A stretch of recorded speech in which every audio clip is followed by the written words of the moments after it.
Coming up next on the Giants Chronicles podcast, we preview free agents that I see the Giants possibly signing.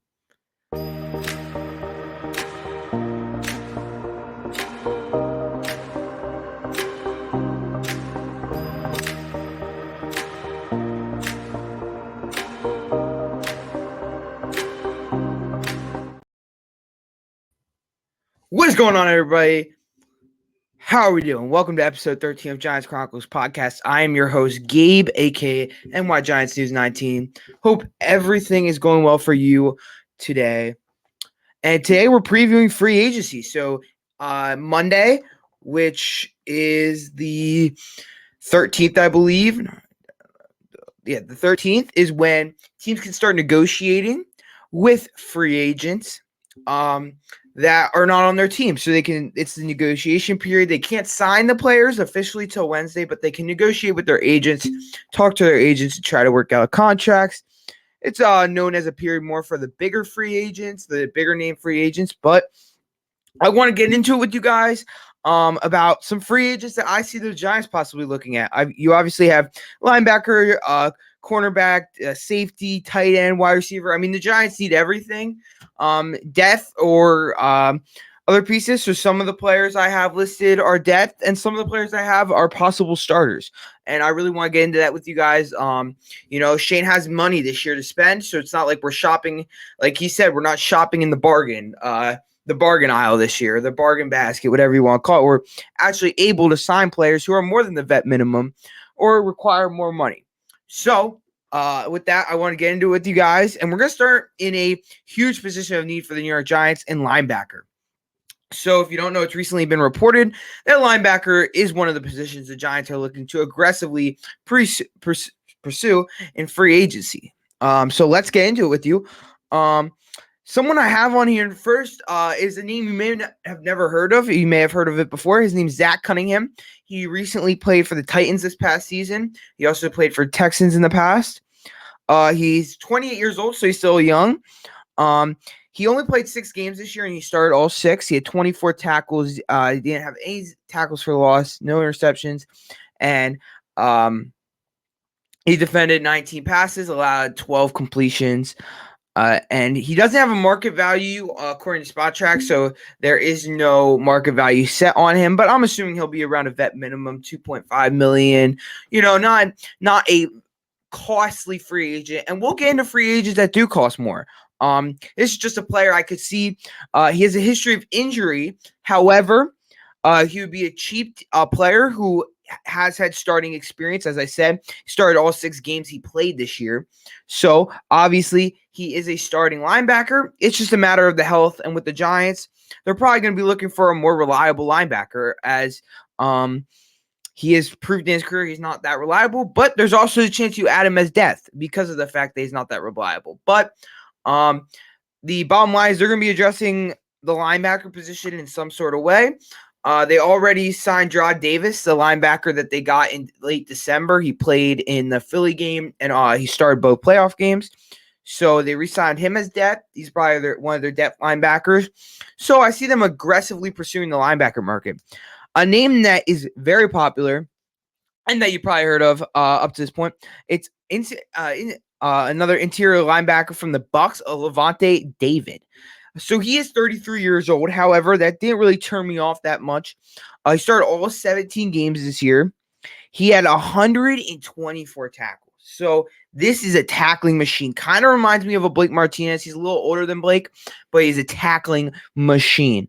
He had 124 tackles, 10 tackles for loss. So he's fast to the point of attack.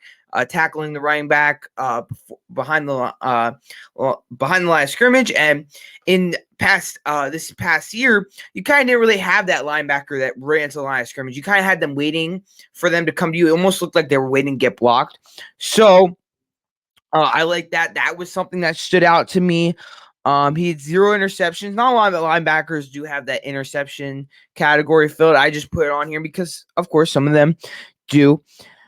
He defended 73 total passes, and 55 of them were complete. So not terrible. But he's not, you wouldn't advertise him as a passing a pro as a passing defense linebacker is what I'm trying to say. So, and his market value is projected to be a 1 year, $9.7 million deal. So when I look at this deal, I'm like, that is a good deal. You have a solid linebacker for a year. You can develop maybe a Darian Beavers and Micah McFadden behind him. And if he does good, then you can re-sign him. But he started his whole career. I believe it's around nine years for the Bucs. He's been with them, and he's definitely one of the top linebackers on the market. I know Ian Rappaport just reported he is going to hit the open market, so he'll probably have a high need. Honestly, I think he'll go above the 1 year. I think he'll maybe get 2 or 3 years, actually, and it will be, around that $10 million range a year. And yeah, so that's a player I could really see coming in, playing a starting role, and someone I could see Shane aggressively pursuing. Another inside linebacker I could see them looking at, as I believe they will be heavily evaluating the inside linebacker market. You have Eric Kendricks of the inside linebacker from Minnesota, who's just recently released. He's been an above average linebacker his whole career. Maybe not his whole career, but the past couple of years, he's been an above average linebacker. He's had 31 tackles. He's 31. Sorry, not 31 tackles. 31. He played all 17 games this year. He has 137 tackles. So that's even more than a Levante David. So that's, again, tackling machine. Someone you want. 8 tackles for loss. Again, fast to the point of attack. That's what I want. I want a fast to the point of attack linebacker. I don't want someone who looks scared out there. I want someone who's fast to the point of attack. There, boom, tackle behind the line of scrimmage, they lose a yard. That's what I really want in a starting linebacker. And they had 0 interceptions.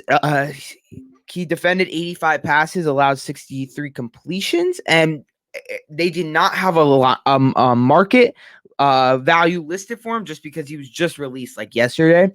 So there's not quite a market value out there, but I'm guessing it'll be a multi-year deal, probably around a 4-year deal, maybe in that $10-11 million range. So again, something Shane said in his presser the other day was, I can spend money this year. He is going to be somewhat aggressive. I can see if I can pull up the quote for you guys.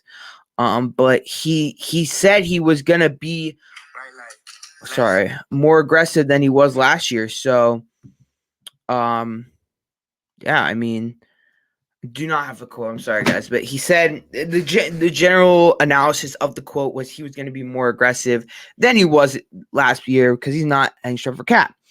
So yeah, like I said, he's an above average linebacker. He's fast to the point of attack. He's been efficient in Minnesota. I believe he was released for cap. A lot of players are getting released from Minnesota for cap. You have Adam Thielen, players like that, getting released from Minnesota just due to the cap. So, next up, we have my personal favorite who I really want the Giants to sign. And that is, again, an inside linebacker from the Philadelphia Eagles, TJ Edwards. Now, why you may ask, why is this your favorite inside linebacker to sign? This is my favorite because I think he's worth first of all, I think he's not overpriced. I don't think he's worth that $17 million. I think he's going to be coming around $12 million, $11 million. And I think that's a good value for him. He's only 26 years old. He played all 17 games. He started all 17 games this year. He had 159 tackles, which is a career best. And that's better than any linebacker we have talked about so far. Actually, it's better than all the linebackers I have on the sheet. He had 10 tackles for loss, matching Levante David on the sheet. And he had 0 interceptions and 53 out of 76 passes. He had 76 passes targeted at him, and he defended, and 53 of them were completed. So, best coverage linebacker by far, I think I have on the sheet, or one of the better ones on the sheet. He's coming in at a market value of 4 years, $11.9 million. So you got to assume that'll inflate on the free agent market. Probably around $12.5 million is probably where I would go for him. He's someone I'm very interested in. I think he was named as the best fit for the Giants by ESPN or CBS Sports, Barstool, someone like that. or Bleacher Report, something like that, report him as the best fit. And I believe he would be great. Again, I said that 10 tackles for loss. That tackle for loss category really stands out to me. I look at that, and that tells me immediately they're a fast off the ball linebacker. When you go watch the Philadelphia Eagles linebackers this year, obviously they had a D-line helping them out extremely, but their linebackers were fast to the point of attack, including TJ Edwards. And he's someone I'm very interested in. He's in for a big payday on the free agent market. So you kind of never really know with the free agent market what a person's eventually going to get paid.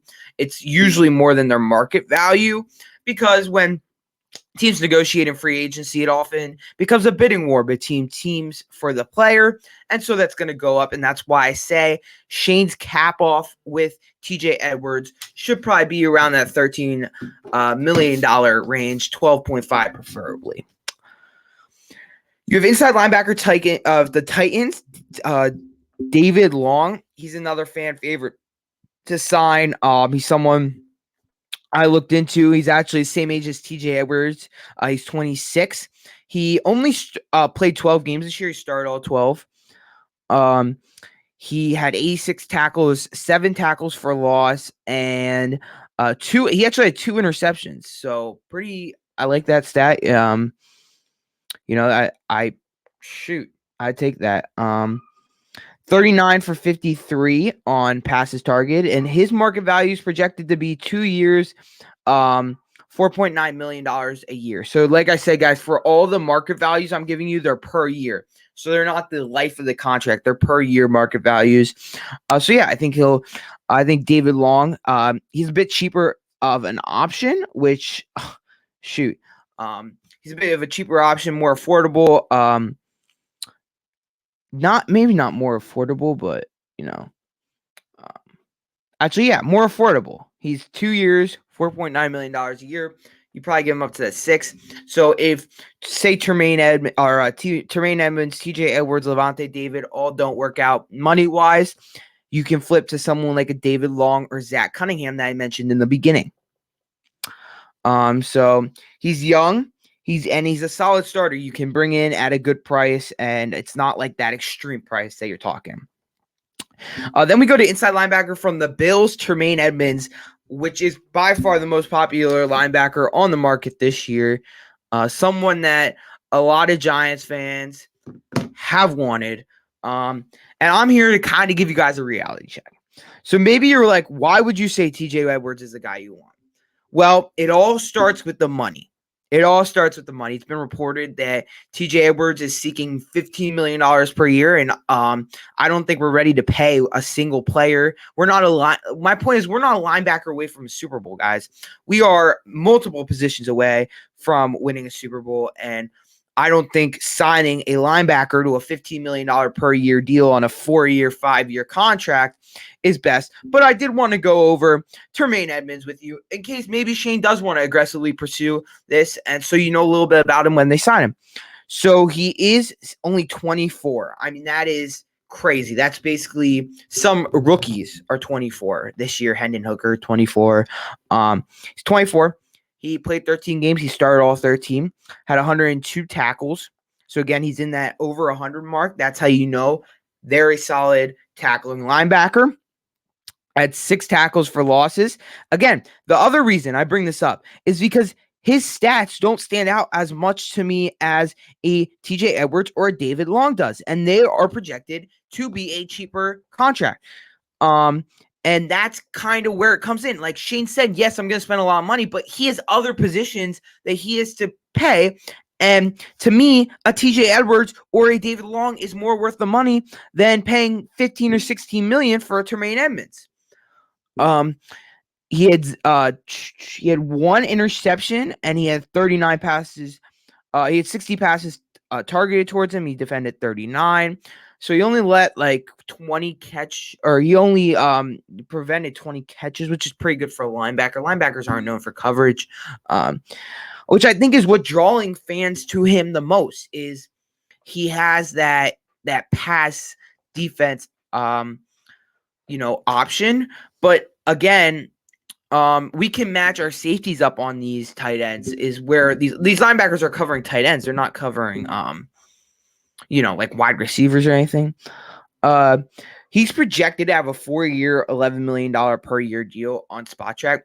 Don't read into that much. I don't think that's accurate at all because according to Tom Pelissero, he's seeking at least $15 million per year. New figure. So, that's what I think. Tom Pelissero is reporting more than $15 million a year. So I don't think we will pursue him. Although I did write down, he knows the people, Shane, Dable, obviously they have that Buffalo connection, but that doesn't always guarantee a signing. And look, if we sign him, I'll be happy as hell. I'm not going to lie. I'm not going to lie to you. I'd be so happy. I mean, he's the best linebacker on the market according to many. But honestly, when I look at all these linebackers I'm listing to you, the two that I really want are David Long, TJ Edwards, number one, because they're affordable. They're still young. And I think they're worth the money more than a Tremaine Edmonds is, quite frankly. So yeah, he's the best free agent in the linebacker class, according to many. So definitely someone to look out for. Again, I have a cheaper option. Is inside linebacker from the Raiders, Denzel Perryman. He's a former All-Pro, Pro Bowler linebacker. Of course, his play has decreased a little over the years. However, he still has game to him. He started 11 games out of 12 games he played. So one of the notable things with him is that he does have an injury history. You can't really expect him to play all 17 games. But again, you have that depth player to kind of fill in for him. Like I was saying at the beginning of the podcast, we signed that. Oh shoot, the Detroit linebacker. His name's blanking on me. I think it's like Davis, I think, or something like that. But we signed him to that extension. The numbers are unclear. I'm sure it's like a 1-year vet minimum deal though. So Denzel Perryman come in, be a solid vet starter. He's still on 30, and you could probably give him a 1-year, $2.53 million deal. I think that's what I was looking at for him. And that would be, of course, a fair deal. He had 83 tackles, 14 tackles for loss. So that's most out of any tackle for loss category of the linebackers I've listed you today. And he's only played 12 games. Most of these linebackers played 17. So that's pretty incredible. I like that about him. So, and when I watched his tape, I watched his Steelers game. That was definitely the best game of the year for him. I watched the Steelers Raiders game. I watched it when it was live, and I rewatched it. And he had a crazy interception off of Kenny Pickett in like coverage. It was pretty crazy. He did have 2 interceptions this year. He covered 29 times, and only 21 of the times did it complete. So he did struggle in pass coverage, but like I say, he did have those 2 interceptions. So like I said, he's older. So he's a bit cheaper. He's a decent vet, former All-Pro. He's a downhill linebacker, fast to the point of attack, everything like that. So with that, guys, we are going to take a short break, and I will be back with you in 30 seconds.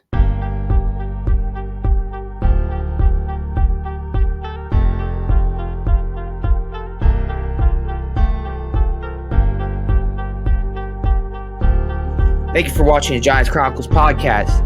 Today's episode is brought to you by some very special people. I want to give this episode, recognize it to Sneaky G-Man for encouraging me on this journey. Thank you, Sneaky. Shout out to you, man.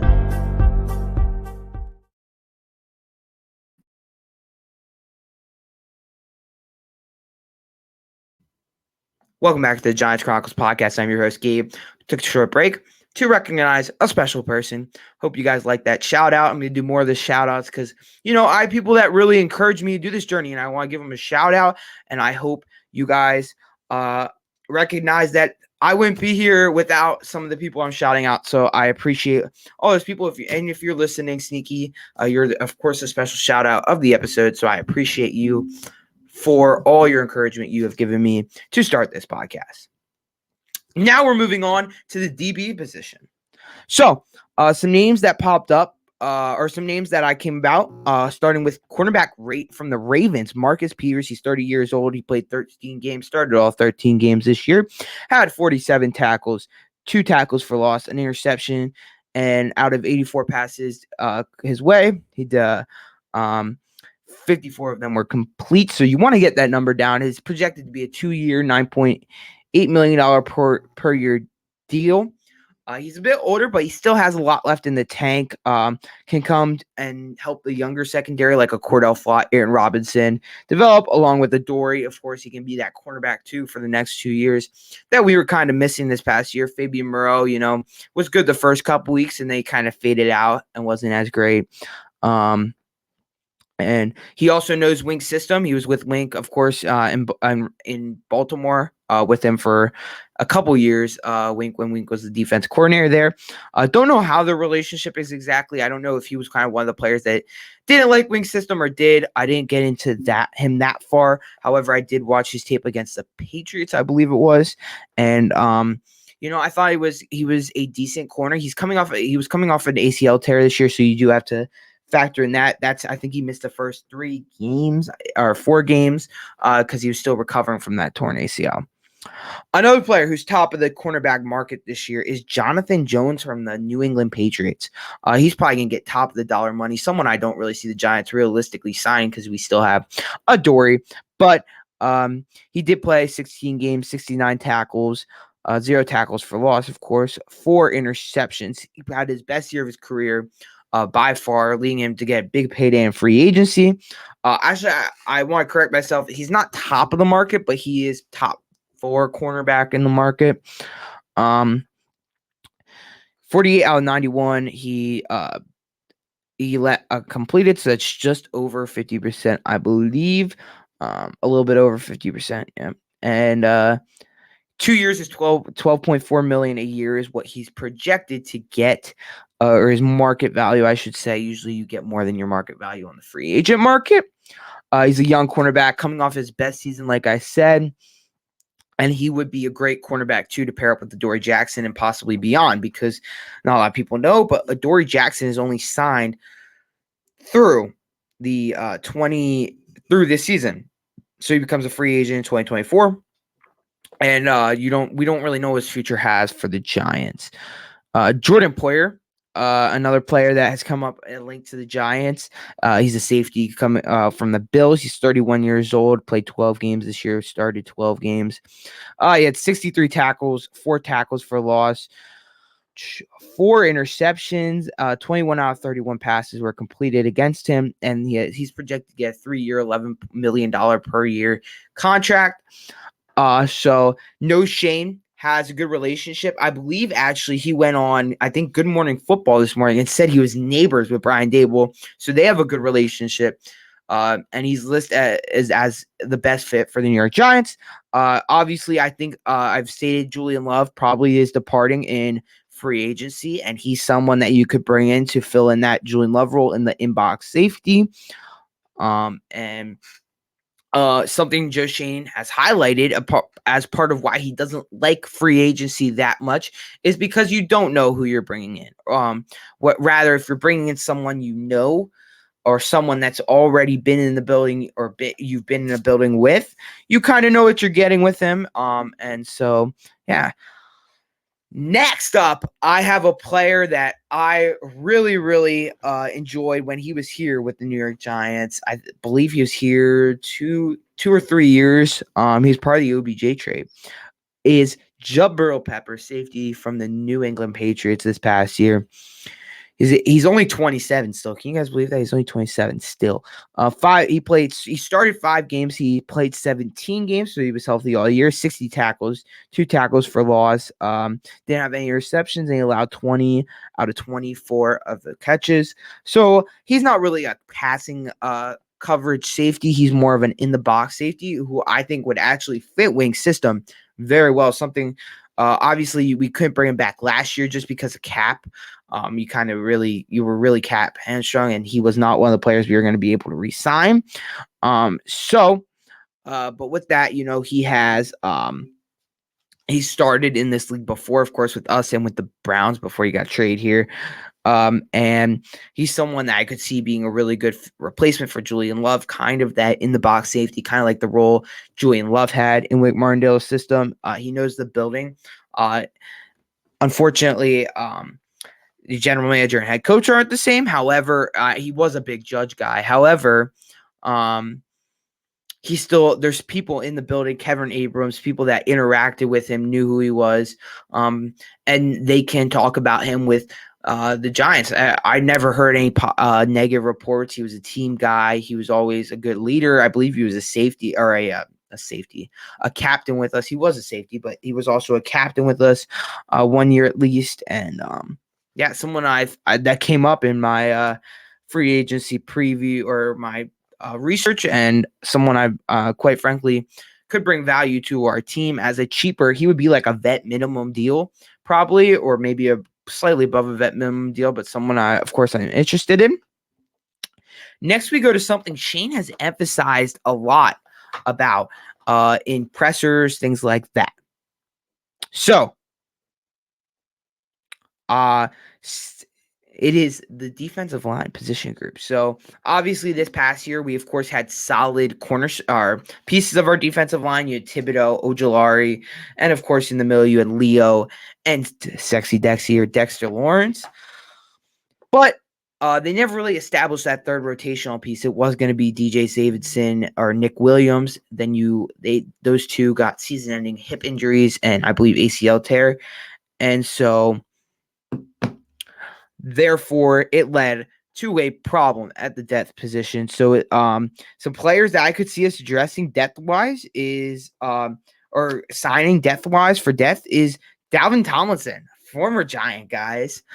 He's someone that he went to, of course, he departed when I believe it was the 2020 offseason. He played out his 2-year deal with the Minnesota Vikings, and now he's available. He started 13 games for them this past year, played in 13 games, so he started every game he played. 42 tackles, 3 tackles for loss, 2.5 sacks. So he's still obviously a dominant defensive tackle. He is. I just don't know if around the league they look at him as a starter still. So his market value is 3 years, $8.5 million per year. He's a great rotational piece. Obviously, he can be that third defensive tackle you're rotating in with Dexter Lawrence and Leo Williams. I think that third defensive tackle position really needs improved. And another name that comes with that is defensive tackle from the Chiefs, Keelan Saunders. He didn't start any games for them. However, he did play in all 16 games. He had 48 tackles, 3 tackles for loss. He didn't have any sacks, however, and he's projected to have a 2-year, $6.4 million per year. So these are more expensive or backups, but Shane emphasized he really wanted to address the interior defensive line. While we could address that in the draft, I do see us addressing it in free agency. These are some of the names that I think wouldn't be great starters, however, or Dalvin Tomlinson, I think he could be a starter. Keelan Saunders, I don't. He's been a rotational piece with the Chiefs. Of course, he's a 2-time Super Bowl champion with them. But I could see him possibly being a star or being that third rotational piece, like I was talking about with Dalvin Tomlinson. And next, we have another Super Bowl champion from the 2021 season, defensive tackle from the Rams, Greg Gaines. He's only 25 years old. He started 12 games, played 16 games, 36 tackles, 6 tackles for a loss, and 4 sacks. So I believe he went in replacing Aaron Donald when Aaron Donald got hurt. So he kind of had that starting experience this past year. I could see him getting big money in free agency. However, if he doesn't, he's projected to get a 4-year, $7.7 million per year. He can be that third rotational piece. So your Dexter Lawrences and Leonard Williams aren't playing 80% of the snap count. You really need to have that third defensive tackle, so you're not wearing out your starting defensive tackles. So that's someone I would be extremely interested in signing, and possibly could be when Leo, gets older and maybe he's not and he retires or we don't re-sign him, he could end up being the replacement. Someone that struck me today, I just heard about this. I did not know about this man before today, but he is defensive end from the Saints, Marcus Davenport. He was a former first-round draft pick, and he's 26 years old. The reason I heard about him was Mike Garafolo went on All In with Art Stapleton's podcast, and he said that he heard at the combine that the Giants were interested in him, and even Mike Garafolo was caught off guard because you wouldn't expect the Giants to sign a defensive end like it because it's not their biggest need, but apparently they're invested in the edge. He's an edge, so a defensive edge. They're invested in the market, and he's probably the most well-known name on the market. He started 9 games out of 15 games he played, 29 tackles, 2 tackle for losses, so and half a sack. Now, impressive numbers. His market value was really high on Spot Track, so I didn't list it because it seemed very extreme for those stats. So we'll see what happens with him. Maybe we look into him. But hey, you never know. Trust the insiders. I mean, that's all we can do.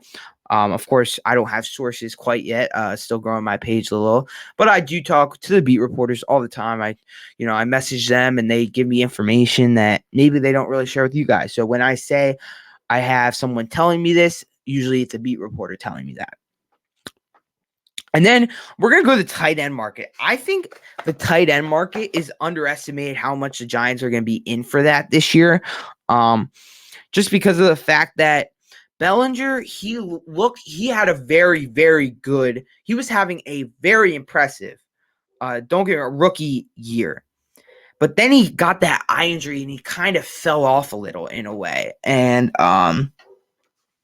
it was kind of like they didn't trust him when he came back to catch the ball. So, with that being said, my favorite name on free agency, tight end from Miami, Mike Gesicki, 27 years old. He started only 1 game this year. I do want to emphasize that these stats are all the stats I've said. I'm sorry I didn't say this in the beginning. They're from this past year. They're the most recent stats. So, I do want to emphasize that it's not their career. It is their most recent stats. He had 5 touchdowns, 362 yards, a catch rate of 61%. Want to get that up a little. And he has a 4-year, $8.2 million per year market value. So, with that being said, do I see the Giants signing him? I do, actually. I see him being very interested. Again, Mike Garafolo said today was that the Giants he heard at the combine, the Giants are invested in the tight end market, whether it's in the draft or free agency, but he said it's leaning more towards free agency. And Mike Gesicki, he had 3 consecutive 700-yard seasons before Mike McDaniels came in and put in his offense. So I do want to emphasize that. It just seemed like Mike McDaniel's offense did not fit Mike Gesicki. They didn't really have a great relationship, and it kind of drenched Mike Gesicki's numbers this past year. But he's from the New Jersey area. He grew up a Giants fan, so you would think he might take a discount, a hometown discount for that. And so I think the Giants will definitely explore Mike Gesicki as an option. Another name I have written down is tight end Dalton Schultz. He's 27 as well. 15 games started, 15 games played, 5 touchdowns, 577 yards, 64 completion percentage, 4 years, and a $15 million per year deal. I do not see the Giants signing him. I just wrote him down because he's, again, a very good receiving threat tight end. I do want to emphasize with Mike Gesicki that Mike Gesicki's not a blocking tight end. You would probably still have Daniel Bellinger doing the blocking, but Mike Gesicki can come in and be your pass catching big. He's big threat in the receiving game on the tight end side. Same with Dalton Schultz. He can block as well, though he is more versatile than Mike Gesicki, leading to him having that $15 million per year price tag. He's been a top 5 tight end, I want to say, in the league with the Dallas Cowboys. He would be a top target for DJ. And the reason I think the Giants might be invested in this tight end market is because while the wide receiver market isn't great, the tight end market has a lot of good names on it. Leading me to my next name, which is Robert Tonyan of the tight end for the Packers. He's had a great career so far. He's still only 28, which is hard for me to believe. I feel like I've been hearing about him forever.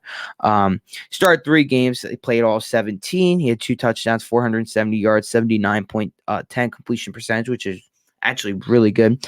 And he's projected to only have 1 year, $5 million market. So say they get outbidded with Mike Gesicki, Dalton Schultz, then they can pivot kind of to a cheaper deal or a cheaper option like a Robert Tonyan, who still is a threat in the receiving game, but a top target for Aaron Rodgers in Green Bay. And he still has a couple more years left in the tank. Maybe not even a couple, maybe like 5 or 6. So someone that could be a cheaper kind of option. And another cheaper option would be tight end from the Bengals, Hayden Hurst. He's bounced around. He was with Atlanta in most of his career, I believe, actually, and then he went to the Bengals this past year. He started all 13 games for the Bengals, had 414 yards, 2 touchdowns, a 76.50 completion percentage, and he's projected to have a 1-year, $6 million deal on the free agent. He's been a consistent tight end through his career, receiving threat, someone I would really be interested in the Giants looking at to sign potentially. Then that brings me to a very interesting market this year, the wide receiver market. So the Giants, of course, invested that much money, like that money in Kenny Golladay a couple years ago, which is why I have some names that aren't going to be that Kenny Golladay money that I could see the Giants possibly sign. So probably most notable is Detroit Lions wide receiver DJ Chark. He signed that 1-year deal with them, even though he had offers on the table for multi-year deals, and he actually ended up going with the Detroit deal. He's only 26 years old still. He started 10 games. He played 11, so he was injured a little this year. He's a little banged up. But he has 3 touchdowns, 502 yards. Still, he had 502 yards. So if you say he plays the whole season, he's at least hitting 800 yards, in my opinion. He had a 57% catch rate. Part of that is that he's a very big deep threat wide receiver, kind of. He's speedy, and he gets down the field. He's a tall frame. There is a great highlight reel of him on the Detroit Lions YouTube from this season, and he would definitely be someone I'm really interested in. He's a wide receiver too, in my opinion. Like I said, he's a deep threat. He showed a lot of potential in Detroit this year with the deep threat. So like I know I'm emphasizing, but like when I say he's a deep threat, he's a deep threat. He's projected to have a 3-year, $9.5 million per year contract. So again, manageable numbers. It's not terrible. I do expect that to go up. So if it gets above like 11 million from someone else, I think you drop out. But that brings me to my next name, which is the wide receiver from the Colts, Paris Campbell. Someone who's not going to have that high of a market value. Someone who actually is coming off one of his best years in the NFL. He's 25 years old. He started 16 games out of 17 games this year. He played all 17. He had 4 What? Oh, no, sorry. I don't know why I'm saying tackles. He had 3 touchdowns, 623 yards, 69.20 completion percentage, and he's projected to have a 1-year, $2.5 million deal. His name came up because he has familiarity with our wide receiver coach, Mike Rowe, and while he is an injury prone, he's kind of a low risk, high reward. He kind of reminds me of the John Ross signing in 2020. He was a 1-year, $2.5 million signing. That's what he kind of reminds me of in a way. So he is someone I would definitely look into. He knows our wide receivers coach. He's had injury problems. That's kind of, I believe he was a 2nd-round pick of Ohio State, so he never really panned out there. But someone to look into free agency. Like I said, he's a low risk, but a high reward if you get one. And then you have wide receiver from the Raiders, Mac Hollins. He's 30 years old. He started 16 games, played all 17 with the Raiders this past year. He was their wide receiver 2, I believe, or 3. Renfro, of course, is probably their wide receiver 2, but Renfro was out a lot of the year. So he had 4 touchdowns, 790 yards, 60.60 completion percentage. He had a 1-year. He has a projected 1-year, $2.4 million per year market value. He's probably more of a wide receiver 3, wide receiver 4. And he would be a low risk, high reward again type of signing. That honestly, he could be a great rotational piece in my opinion. But you still do have people like Wando Robinson and Isaiah Hodgins on the market or on your team. So you do have to, limit. You can't like go out and splurge in free agency. Then just because he has that Kafka familiarity and he's someone I could see us actually bringing in, he's actually probably one of the top of the market wide receivers this year, most well known. McCole Hardman, he's still only 24. He only played 8 games this year. He started 5, so not great. But in the past, of course, he has the numbers to get that big money deal. He had 4 touchdowns, 297 yards, 63.60 completion percentage. So that's the number that stands out to me. It kind of shows you he's reliable, although he was playing with the best quarterback in the league in Patrick Mahomes. So he's projected to have a 4-year, $10.3 million per deal. It's a big risk to me. However, Mike Kafka knows him. He knows Kafka. But it'll be very interesting to see how that plays out. I don't know how that relationship is. Of course, Kafka was a quarterbacks coach there, not like the offense coordinator there. So you don't know really how much he came cross paths with Cole Hardman as he's a wide receiver, but someone to keep an eye on. And of course, a Giants fan favorite, former Giants wide receiver from the most recently the wide receiver from the Los Angeles Rams, Odell Beckham Jr. He's 31 years old. He's coming off an ACL tear. To me, this is a risk if you sign him for big money like he probably would want. However, I don't think any team will do that.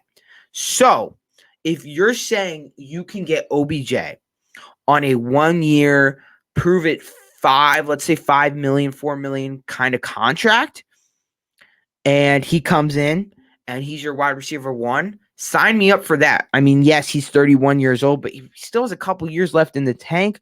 And he's just came out that he's actually having a workout in Arizona tomorrow, which is actually today when you guys will be seeing this video. It's Friday. So, he'll be having, and the Giants are expected to be there. Don't know who is going to be there exactly, but I'm sure it will be a big portion of the brass, maybe like Joe Shane or Brandon Bean. So that's our GM, our assistant, or Brandon Brown, our assistant GM, someone bigger, or our head of player personnel. I don't know exactly who that is, but someone of a bigger position on the Giants will be there. Maybe even Brian Dable. He's going to be actually working out, so I'll actually be running routes with. I believe he's getting a USFL or an XFL quarterback to throw to him. So very interesting how that workout is. I don't know how publicized it will be, if there will be videos out, a live stream, NFL Network will cover it. Don't really know yet. It was kind of short notice. It just came out today, the night before. So I don't know how many teams will be there, anything like that, other than the fact that it is reported the Giants will be there, just not who exactly from the Giants brass will be there. And that brings me to our last position we'll be covering in this free agent preview that I could see the Giants possibly signing. Offensive line. So I focus on interior guard depth because I think we'll re-sign John Feliciano and maybe draft a center. But Justin Pugh, he's a former first-round pick by the Giants, actually. He's 32 now. He started 5 games. He played 5 games for Arizona this past year. Again, he had an injury that kind of prevented him from continuing the rest of the year. But his market value is 2 years, $5.5 million per year. Comes out to like 11 million-ish with plus a signing bonus scored. He's a depth player. I could see us signing again. We're gonna have a competition at that left guard position. You probably have Mark Lewinsky already projected to be the right guard, but the left guard you could have Ben Bredesen, Josh Azudu, maybe Justin Pugh. Like I'm an example here. Maybe Nick Gates. So you really don't know how that position is going to look quite yet. However, we'll see if he's a possible, but even more of probably a cheaper depth piece is guard from the New York Jets, Dan Feeney. I'm trying to say that Feeney, I think it is. He's only 28 years old. He started 2 games this year. He allowed 1 sack. He is for sure a cheaper depth option than a Justin Pugh, would you say?